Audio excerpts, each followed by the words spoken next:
This is Reasonable Doubt with your hosts, Mark Garrigus and Adam Carolla. Yeah, get it on. Got to get on it. Just making a minute, get on.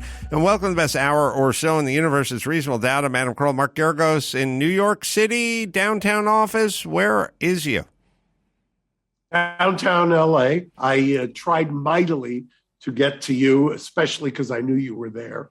And I apologize. I just couldn't make it happen.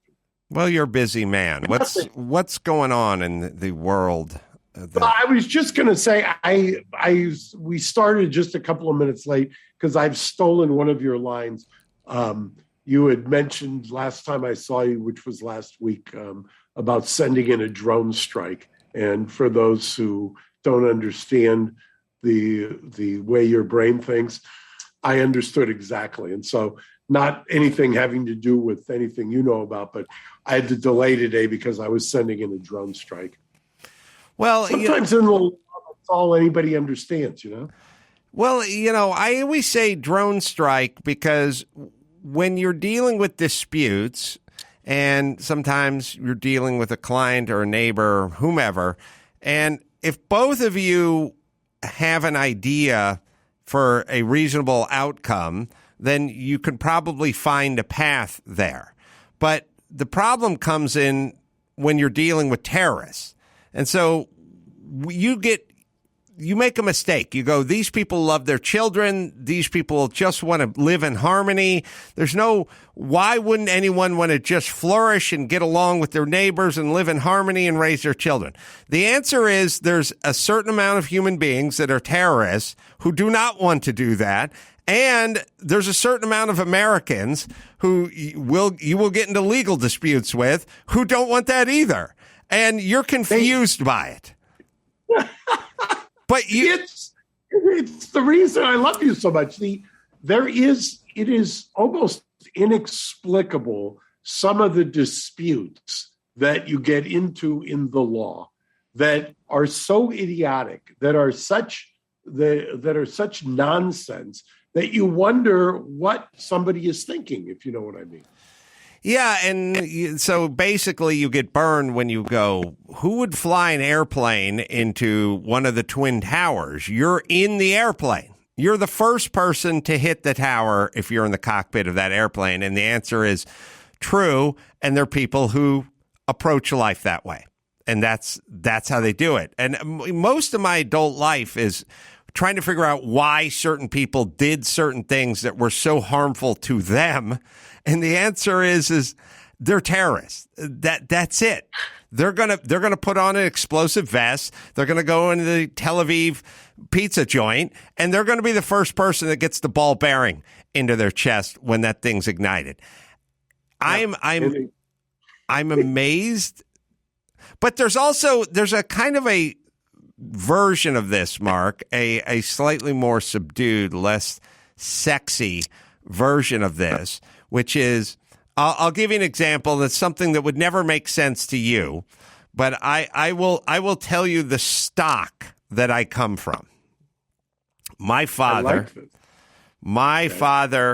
when I became successful, and he was never has been successful financially.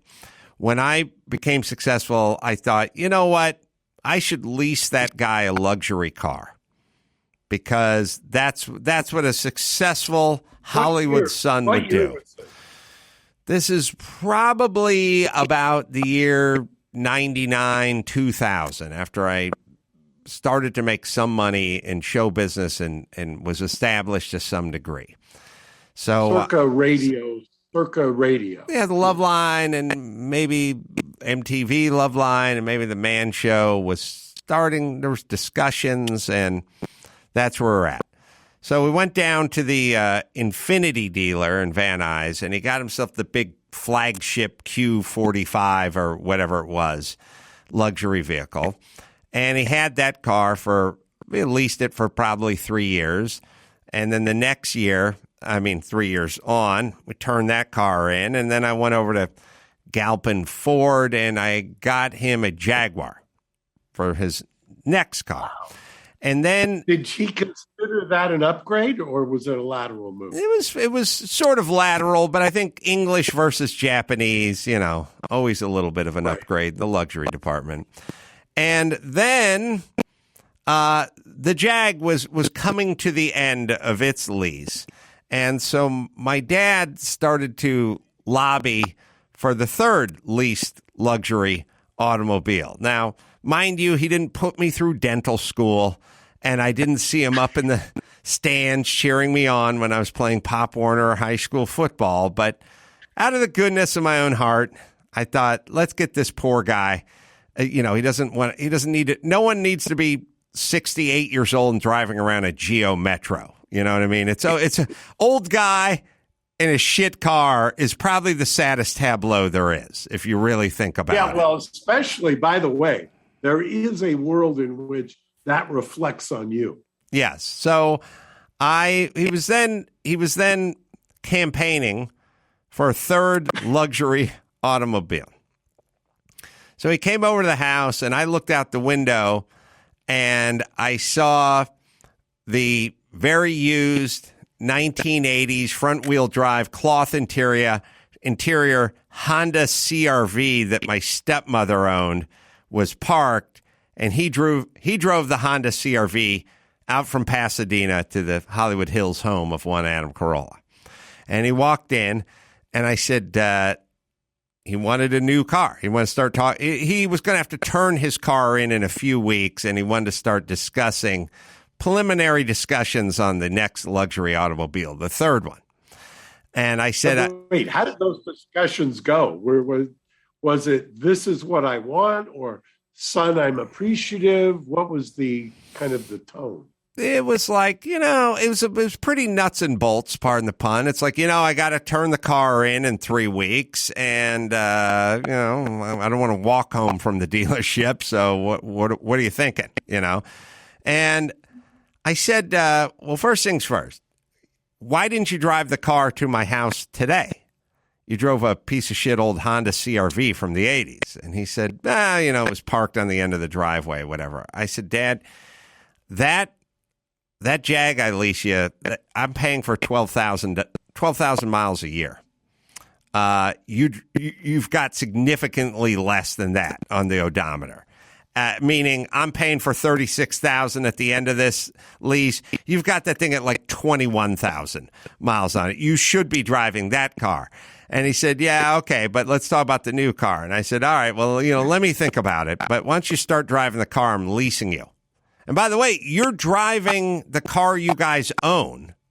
You're just putting miles on that car. And you own that car. My car, I've paid for the mileage, and you're not driving it. And you've got quite the Armo brain at working at that point. So he then the next time I saw him, I don't know if we're getting some static. What is that? It comes through on Zoom sometimes. It's just about the connection. Oh, okay.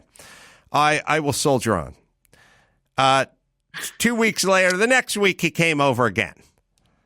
I look out the window. He's driving the Honda CRV again. I said, Dad, you got a Jag. I pay for the lease. It's well under the mileage. They don't reimburse you the money. I got to turn the thing in a week. You want a new car. You're driving this piece of shit Honda. Why aren't you driving the luxury car that I'm leasing you? And now he gets a little defensive. He goes, oh, I didn't know I had to drive it. I said, you don't have to drive it.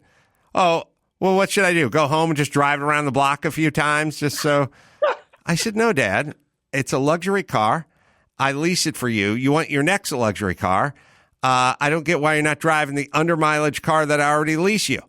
And he said, I didn't know that was part of the deal. I said, Dad, if you leased someone a luxury car and they came over to your house and they weren't driving the car, but instead driving the cloth interior piece of shit Honda CRV of the old lady, wouldn't you have thoughts about it? And he said, absolutely not. I said, no thoughts, zero thoughts. I said, no. So you wouldn't care that you're spending thousands of dollars on this guy's car, and when he drove it, he's driving his wife's piece of shit over to your house. I said, no. And then he gets a little testy. So what am I supposed to do? Like just go drive it up and down the driveway to try to put miles on? I said, hey, Dad, guess who's not getting a third luxury car?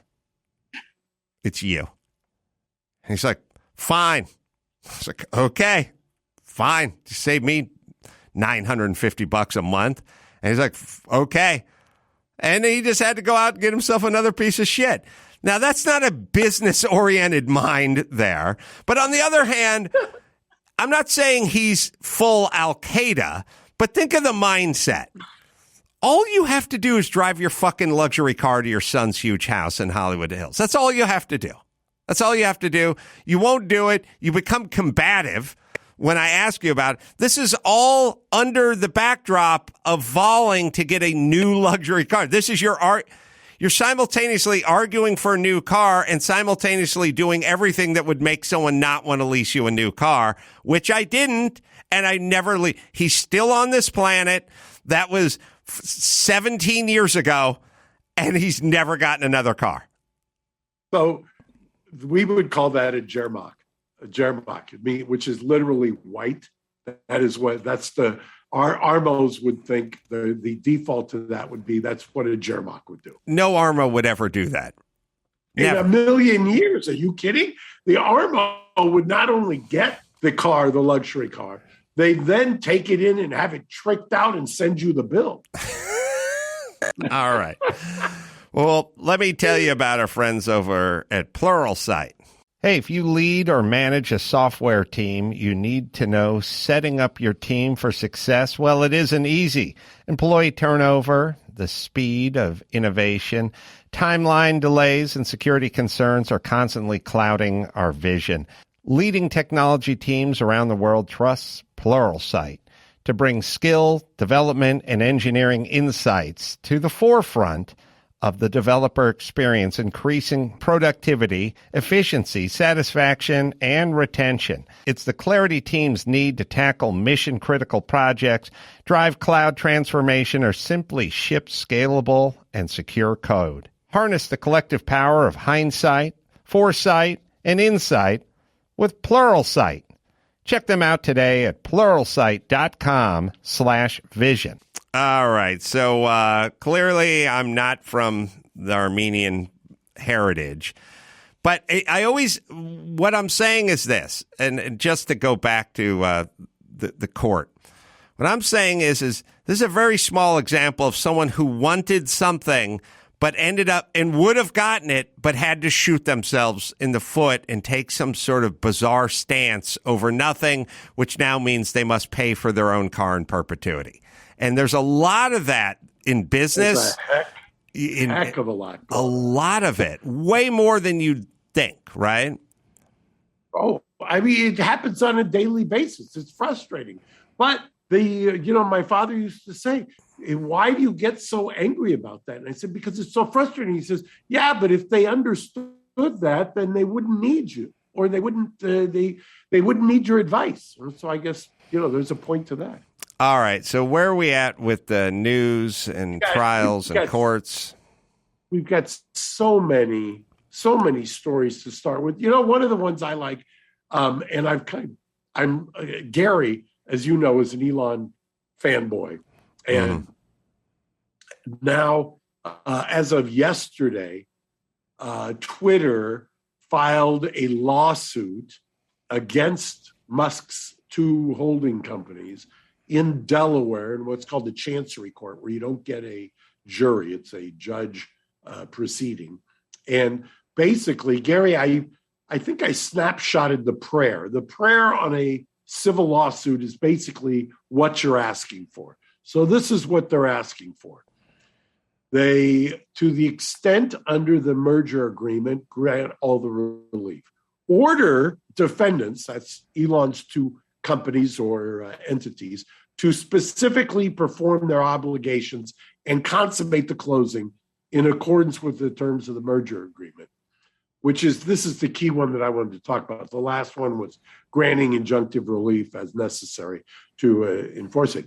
What they're seeking, and all of the legal commentary I've seen has been, Twitter has got the better of these legal arguments because, he can't, he being Musk can't just fabricate a bot, the spam bots or the bots as a pretext to get out of this. In fact, the first paragraph, I think, Gary, do you have that also? They pretty much summarizes Twitter's little kind of case. Even though they filed 264 pages, they distilled it down into a paragraph on the first page, which basically kind of takes a shot at him and says, just because he's petulant or words to that effect doesn't mean that he can not abide. Here you go.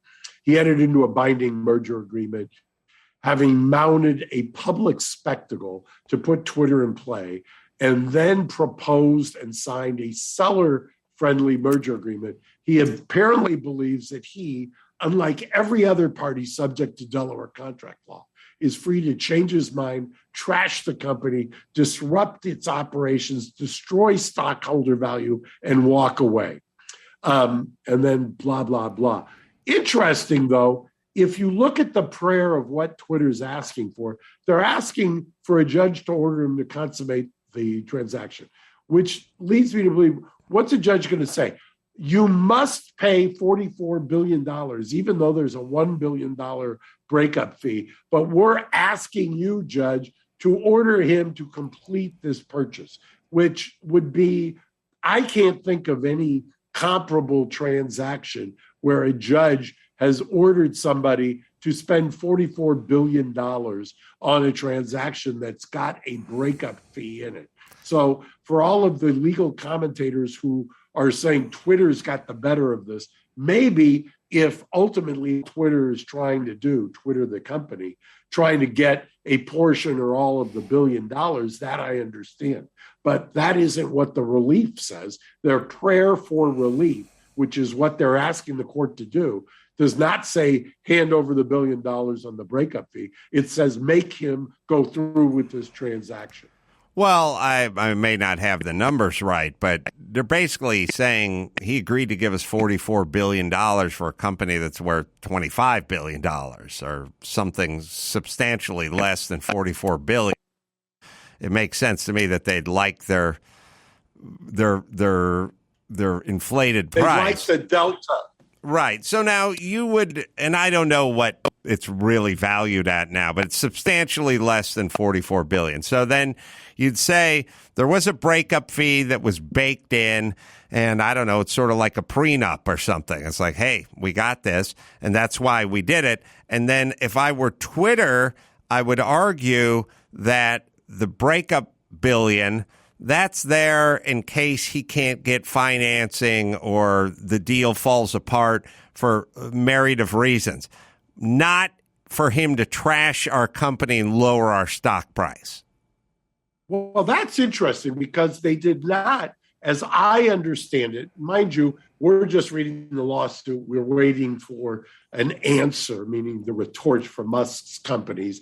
And as I had mentioned to Gary, I think on one of the Beyonds, it's interesting who they select as lawyers, because who each of these people select as lawyers, I think, telegraphs whether they think they're going to be in a trial fight or whether they're just trying to get a merger or acquisition done. But there was no, as I understand it, financing contingency. So, for instance, when you buy a house and you tell, and you've got the check the form, the Department of Real Estate form, and it's got a box for, within 17 days, you have to either get your financing lined up, get a pre-approval or a post-approval or post-approval, and then withdraw it. My understanding, if you believe what's been alleged here in this document, is that there was no financing contingency, that in addition to that, that he being Musk, had levered his, not only sold, but also took a loan and levered it against the Tesla stock. So now what happened also this morning, which was interesting, is that one of the more notorious short sellers, which is somebody who bets that a stock's going to go down, is buying Twitter, because that person, rather than think that Twitter is going to go down, the stock price, the value, the market cap of the company, they're betting that Twitter is going to prevail in some way and that the stock price is going to go up and that his Tesla value is going, the market cap of Tesla is going to go down. So there's all kinds of considerations here as to whether or not what the ultimate end game is on everybody. And there is, to some degree, a multidimensional chess game going on. You don't see any universe where a judge demands that he buy this company for $44 billion, though, right? No, to me, that just seems ludicrous on its face. He could. What is judge going to do? A judge going to say, okay, specific performance. That's what they're asking for. That was the legal term. I'm ordering you to go through with that, with the transaction. Now, normally, what you do with specific performance. I did one of these. I tried one of these a couple of years ago in Van Nuys. There was a seller of a building, and I represented the buyer. The seller, during the course of the escrow, the building's value, it became apparent he had sold too cheap, in his opinion, and didn't want to go through with it.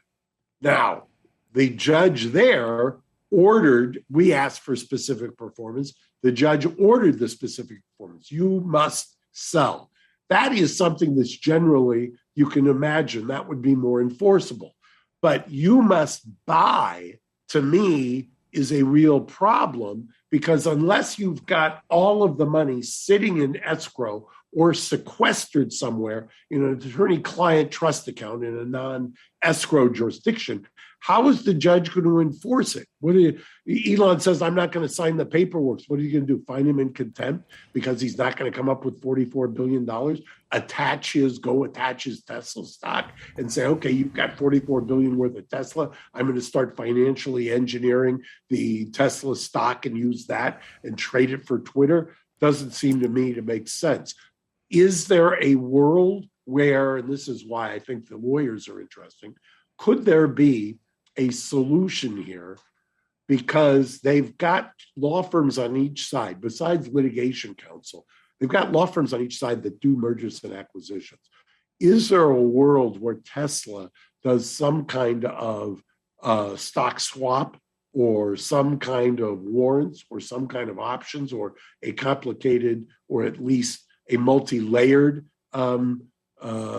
deal where they acquire Twitter? I could see a world where that might happen. We're recording and releasing this Wednesday, July 13th, and the current market cap of Twitter is $28.08 billion. Yeah, so quite a bit. He's upside down. Yeah, quite a bit. All right, Mark, hit your Audible spot, and we'll carry on. I will. Audible. With my schedule, I've been nicknamed Hard Out, which I think it'd be worse. You could be nicknamed Soft Guy. With my schedule, I don't have time to do the things I want, especially reading. That's why I love Audible. Incredible selection of audiobooks in every genre, bestsellers, new releases, celebrity memoirs, mysteries, thrillers, motivation, wellness, business, and more. By the way, is Everything Reminds You of Something? Is that on? Just finished the audiobook, but it'll end up there as soon as we get it shipped out. Discover exclusive Audible originals from top celebrities, that would be you, renowned experts, that would also be you, and exciting new voices in audio. You're exciting, but you're not new. Audible members can choose one title a month to keep from their entire catalog, including the bestsellers and new releases. This app is great. We've had mistrial on it with Awesome Dawson, and I have personally used it for years and love it and endorse it. Right, Gary? Let Audible help you discover new ways to laugh, be inspired, and be entertained. New members can try it for free for 30 days. Visit audible.com/RD or text RD to 500-500. That's audible.com/RD or text RD to 500-500 to try Audible free for 30 days. Audible.com/RD. What else is going on in the world, Mark? Well, there's the January 6th hearings are interesting to me. Pat Cipollone, who was the White House counsel, they played some of the depositions of that. they're apparently have got a surprise witness. They played, which is always good for TV. They played a guy who, what was he, Gary, an oath keeper or something, that who testified, tatted up, almost as tatted up as that one Capitol police officer who testified. And the interesting thing against this backdrop, and I know I've mentioned this before, but most of my clique or friends are lifelong Dems like myself. And if you were to slip into my texts about what the Dems are doing to themselves, it would be appalled. This idea that we're going to change the narrative to January 6th and think that somehow that's going to save the Democrats in November, to me, has been astonishing. And the talk about indicting Trump for January 6th with somebody like Merrick Garland, who's at the Department of Justice, is equally astonishing to me. It just harkens back, you're old enough to remember Carville when he used to say to Clinton, it's the economy, stupid. Keep it simple, stupid. And it's all about the economy. And I just think that there is a massive, the cheerleading and the kind of the idea that somehow what is coming out in the hearings, the Department of Justice can just take that and file while ignoring the Oliver North Iran-Contra hearing precedent that was set, where there was all kinds of problems when you have these public hearings at the same time. It's astonishing me. And then you combine it with Steve Bannon, who had done a motion to continue his trial, and that's set for next week. And there's been a number of rulings in that case, including the denial of the continuance, that I think are interesting as well. And Bannon has claimed executive privilege. And as we talked about, Adam, I said that that executive privilege, which has been, kind of poo-pooed or bandied about as kind of contrived, one of the motions that they ran in Bannon's case was, we want to see the declination memo, meaning why Department of Justice did not file on Mark Meadows. Because if Mark Meadows asserted executive privilege and they said that was okay, why is it that when Bannon asserts executive privilege, that is not okay? And for those who say, well, he wasn't in the administration at the time, well, remember, he was consulting. The president doesn't have to bring, for executive privilege, you don't have to bring everybody in to under the tent, so to speak, to assert privilege. By the way, some of the smartest people you may know, you would want a president to consult with the best and the brightest in most fields. And if they happen to not be in government at the time, why is that? That means we don't want you to consult with those people. We don't want you to talk with them and get their input. And I know that I will be pilloried in kind of my universe for this, but it just is shocking to me in some degrees, and I know I say this all the time, how much the law enforcement cheerleading has moved to the Democratic side of the aisle, and kind of the presumption of innocence and the idea of at least understanding what the defenses are has moved to the other side of the aisle. I don't know if that piques your interest or not. Well, there's a couple things. And you're right. The people that are very much concerned about people being incarcerated for nonviolent crimes or substance abuse crimes or consensual crimes or overcrowded prisons, there's quite a few guys that are still in prison awaiting trial from a year and 8 months ago. A lot of them are probably going to end up with violations that have less time than the time they've actually been incarcerated waiting to go to trial. It seems, and look, if you got these guys on, if you found the guy who was planting the bomb over at the DNC headquarters or something, so be it. But there's a lot of guys who aren't being charged with that much that are still being held, not unable to bail out. And that in and of itself is not exactly much to build a dream on when it comes to this country. And so basically, you already have this thing where they're going, look, when you're talking about folks that we agree with, some guy that may have burnt down a liquor store in a Black Lives Matter march, that guy needs to come out of jail. You can't sit there. He needs his due process. But if there's an oath keeper who we disagree with and he was there on the 6th, then that guy can rot. He can rot in prison until we're ready to talk to him. There's also a little bit, and this should concern anybody, because God forbid your side of the aisle isn't in charge of the prosecutor's office next time around and you're in the target zone.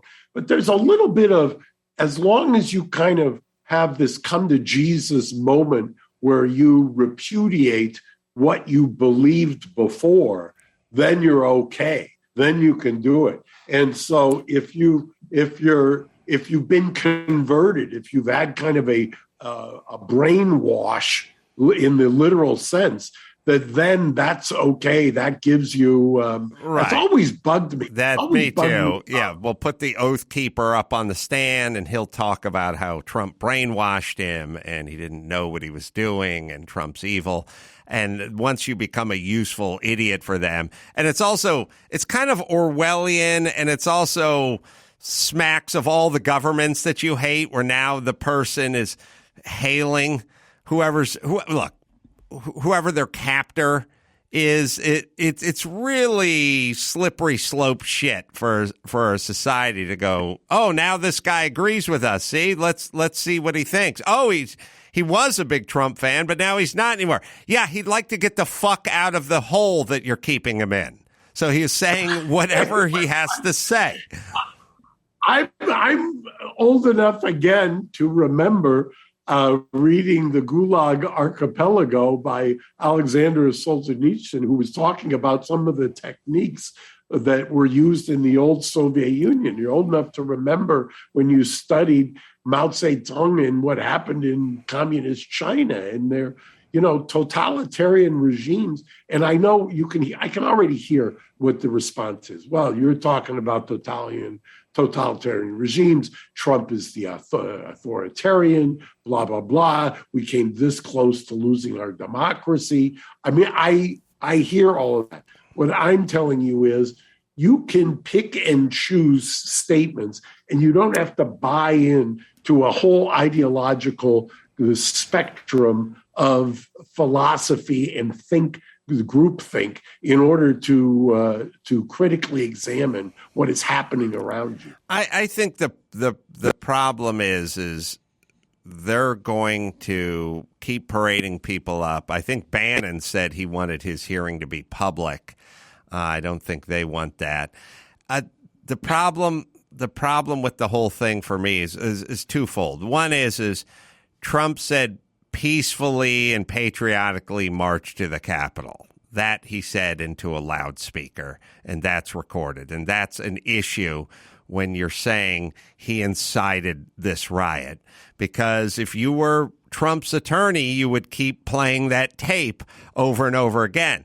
Now, just because CNN says Trump told people to march to the Capitol and leaves out the peaceful part, that doesn't mean he didn't say it. That doesn't mean it's not on tape. And that doesn't mean if Mark Geragos was his attorney, he wouldn't press play on that and expose people. And by the way, we've had approximately, I don't know how many days, Gary, since the young lady testified that she heard by either second or third level of hearsay that he tried to reach and grab the steering wheel and the beast to drive the car up. And then it was immediately reported by the Secret Service that they pushed back on that story. Well, why didn't we have the Secret Service testify there to corroborate that? Instead, we've got Cipollone, who's now engaged in the kind of recovered memory syndrome, testifying that, I was appalled that the Overstock guy was there. Well, of course you were appalled.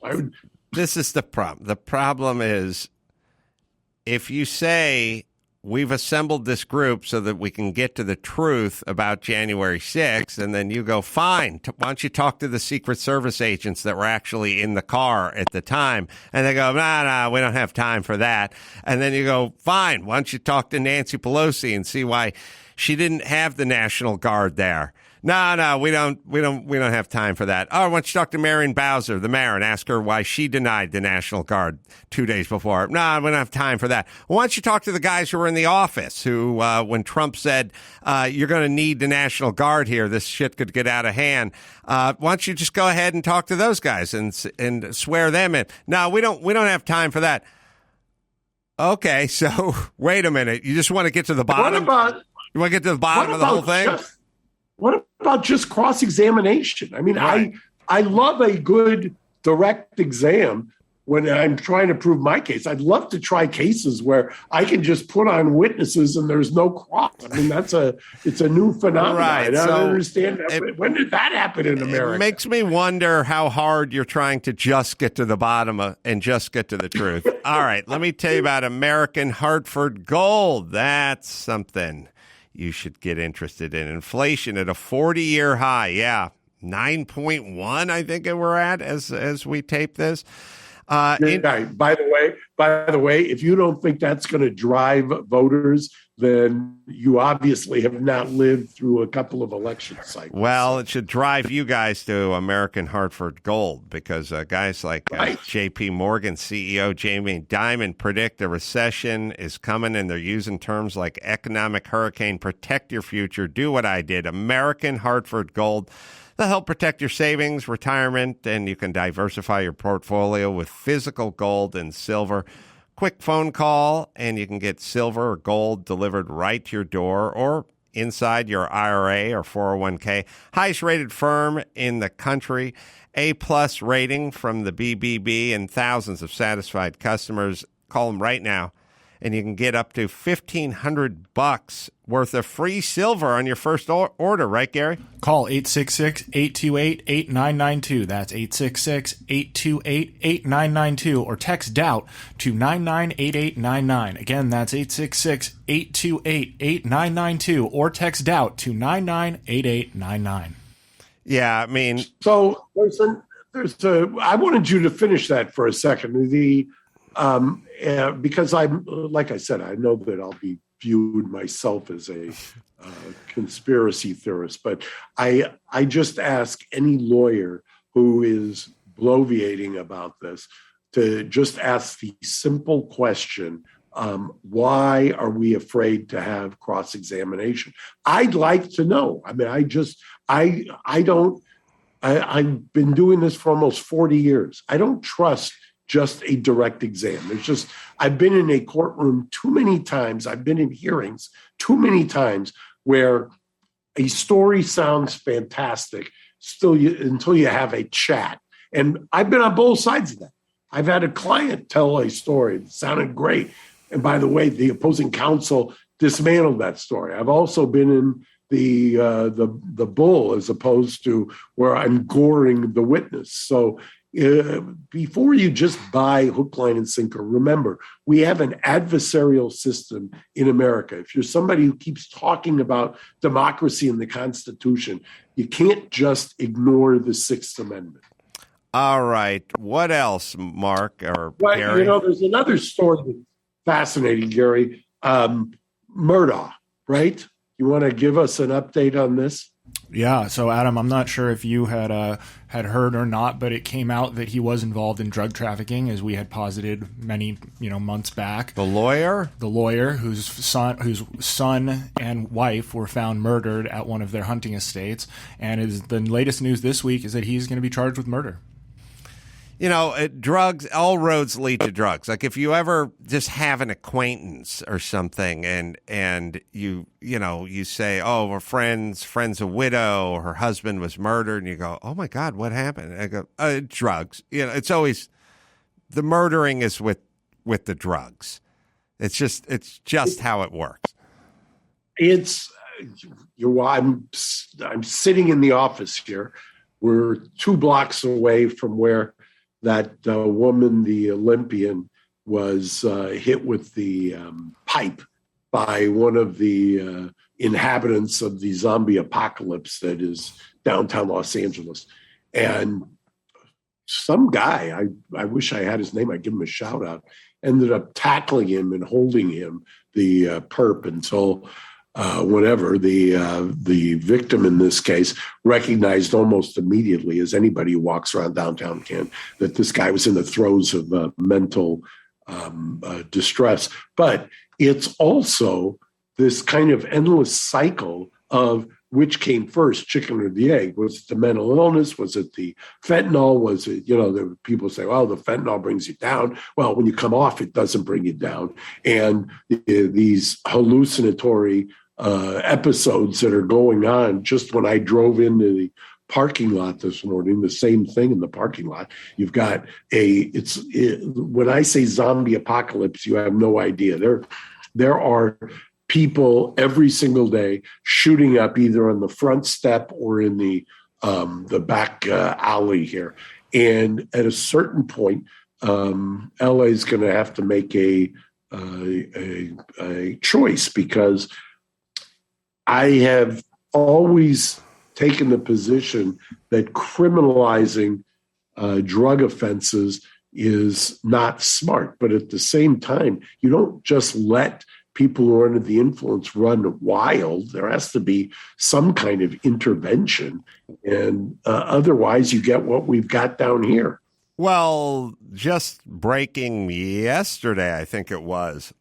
I think Starbucks is shutting a bunch of locations and 7-Eleven is shutting a bunch of locations. Could you imagine? I mean, I've felt this way, and I'm not even very empathetic. I'm as a human being. It's a fault. I get it.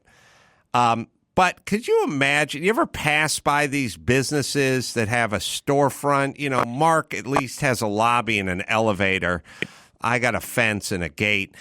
I see these storefronts and, what a Starbucks would turn into, with homeless people going in and out, shooting up in the bathroom, flopping down at a table. It's a fucking shit show. Imagine running that business. Now, it could be a Starbucks, it could be a flower shop, but it could sell pottery. But the point is, could you imagine just having a congregation of crazy homeless people wanting to use the bathroom, walking in and out? Starbucks, 7-Eleven, we've seen it with the Rite Aid and the CVS's in certain neighborhoods. They're packing it in. It's a business decision. I do like how the progressive politicians who are for community policing and not for arresting anyone then get angry at the Rite Aid for leaving. They go, come on, suck it up. It's like you're supposed to lose money and take it up the ass. Right. No, we're leaving.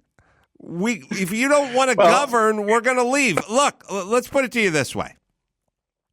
What if you opened a franchise in a city, and let's just say that city at a certain point went, you know what, we're not going to do water and power or sewage. We're not, when you flush the toilet, it's not going anywhere. And when you turn the spigot, nothing's coming out. And when you plug in the toaster to make your breakfast sandwiches over there at Starbucks, there's going to be no electricity coursing through it.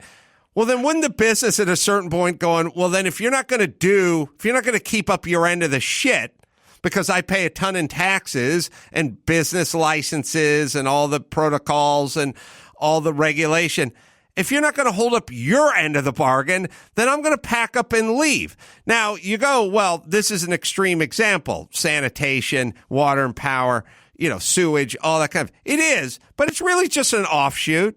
If you're going to have crazy fentanyl-laced zombie freaks wandering the streets in front of my business and walking in and out and terrorizing my employees and my patrons, then just like any other thing that the city is not keeping up with, I'm going to have to leave. It's going to take a little longer than it would be if you just stopped creating power, but we're eventually going to get there because you're not holding up your end of the bargain. And it's exactly right. I've got to comment on that, but first, cerebral psychiatrist visits, very appropriate, can cost up to $500 per session. And traditional therapy can be over $100. That can add up to thousands of dollars a year. Cerebral which is an online mental health service, offers prescription medication, counseling, therapy for anxiety, depression, ADHD, insomnia, and more. One of the few services that provides prescription medication online through a licensed provider and ships meds straight to your door, unlimited messaging with your care team. And mind you, when you're in the throes of mental distress, unlimited messaging can help. Connect with your counselor and therapist on your own schedule through your laptop or Cerebral's mobile app. Simone Biles is their chief impact officer. She's a huge and effective advocate for reducing stigma around getting treatment. Right, Gary?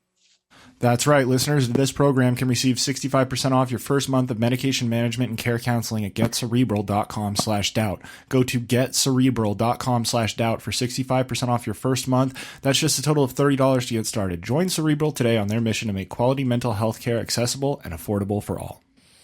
So you were going to say. Yeah, I was going to say, I'll give another example. At some point, it had gotten so bad on the Wilshire off-ramp. And when I say so bad, you couldn't even drive your car on the Wilshire off-ramp to make the left on Wilshire. So because the street had been completely taken over by the unhoused. And literally you could not drive through it. So it was cleared off on one side. It is now, the encampment is now against the other side. And people in various stages of undress, clearly under the influence, starting now to take this property owner up here, who just spent a fortune on the corner there right by the off-ramp. You know, he repainted it, he restuccoed the whole bit. And I feel so sorry for this guy because they have just now surrounded his building, and he's got a giant for lease sign that I'm sure is going to be torn down and used as tent material. And do you think that anybody has paused his property taxes after he just dumped probably $500,000 into rehabbing this building downtown? And I'll never get over the Korean Airlines guy who dumped $1.5 billion of cash, not even finance, $1.5 billion to build this skyscraper here, and can't even keep the doors open for fear of the place his people getting assaulted. It's just astonishing what has happened here. It is, and in the span of 5 years, it is. You can almost just chart it in 5 years. It's also, it's emblematic and it's also indicative, and it's also in a way it's a metaphor. Like, what is there a bigger metaphor or indicator, a greater indicator of you losing control of your city than homeless people flopped everywhere? Like, if you went to Europe and you're going from little town to little town, and one little town you went to just had homeless junkies flopped out everywhere, you'd say, this one town, they don't know what the fuck they're doing. They can't, it's one, the power grid, that's an indicator. The schools, fine. Large item pickup. Okay, there's something. But throngs of strung out humanity flopped everywhere. Is there a greater indicator that you do not know how to run a city and you've lost control? And our fearless, I don't even know what her title is, Barbara Ferrer, is now saying that if the statistics reach another boiling point within the next 2 weeks, guess what we're getting? Indoor masking. Yeah, well, I'm not doing it. I am not fucking doing it. I will encourage everyone I know not to do it. If you go along with it, you are aiding and abetting a crazed witch who's power hungry. And the only way to make it stop is to stop listening. That's it. There's no other way. We're living under emergency orders. She's an unelected kook, and we need to step up. And possibly we will, although I don't know. I've lost a lot of faith in humanity. I'll tell you another thing. I tweeted about it this week because it was astonishing to me. The Board of Supervisors has now, I think it was yesterday, I haven't looked to see whether they did it.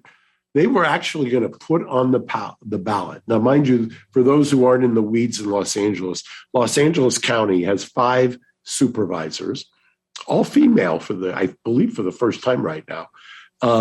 And they have had this particular composition, not so much, but various incarnations have had a very fractious relationship with the sheriff. Now, the sheriff in this county also is elected countywide. The Board of Supervisors, the 5 of them, have each of their fiefdoms. And so they've now put on, or are contemplating putting on the ballot, their ability, the Board of Supervisors, to fire the elected sheriff for cause if they get 3 votes. Now, I find this ironic as we're doing January 6th hearings, because you want to talk about a threat to democracy. You're going to have 5 people who are not elected countywide. They are elected in their 5, for lack of a better term, boroughs in Los Angeles. But if you get 3 of them together, they're going to remove a sheriff who is elected countywide. Now, if that isn't a problem for democracy, then to my mind, you're not being honest. And by the way, this is 3 or 5 crazed yentas who've gotten us into this in the first place. And the sheriff has basically done what they hate, which is stood up to them. They're basically saying, we are going to take Los Angeles and we're going to drive it into the ocean. And he's saying, not on my watch. And now they want to get rid of him. It's perfect. Talk to anybody at Venice. The LAPD had basically waved the white surrender flag down at Venice Beach.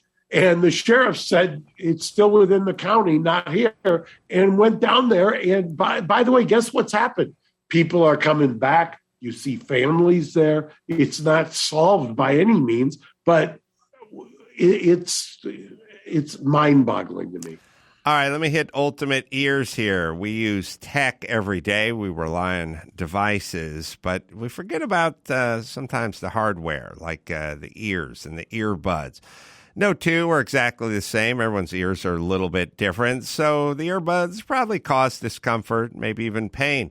UE Fits True Wireless Custom Fit Earbuds from Ultimate Ears. Premium sound, all-day comfort.